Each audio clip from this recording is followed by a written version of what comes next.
Superstar Nora Honor, bakit absent sa press con ng pinagbibidahang pelikula?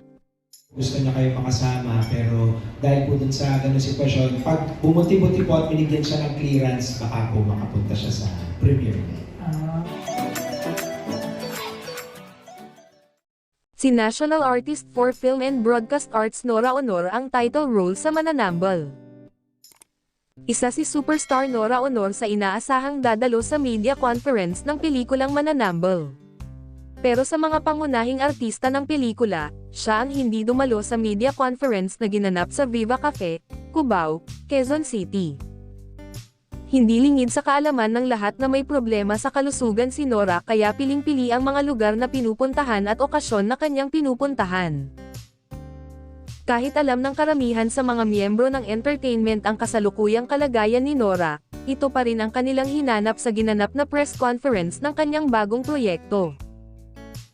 Si Adolf Alex Jr., direktor ng Mananambal at matalik na kaibigan ni Nora, ang nagpaliwanag tungkol sa hindi pagsipot ng superstar.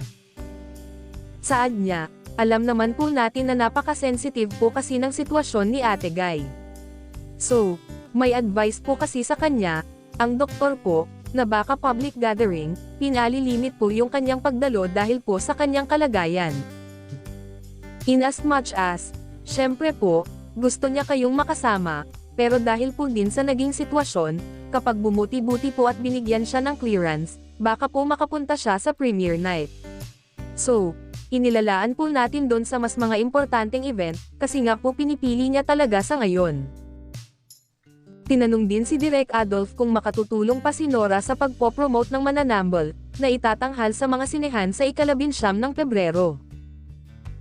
Sagot ng direktor, pinag-uusapan po lang ng prod kung paano po siya, kahit mag-send po siya sana o makapag-promote via Facebook or social media para po sa kanyang mga fans.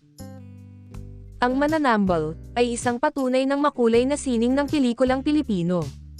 Huwag palampasin ang isang roller coaster ng takot at kaba na mag-iiwan sa iyo ng mga tanong tungkol sa lakas ng sumpa at halaga ng katarungan.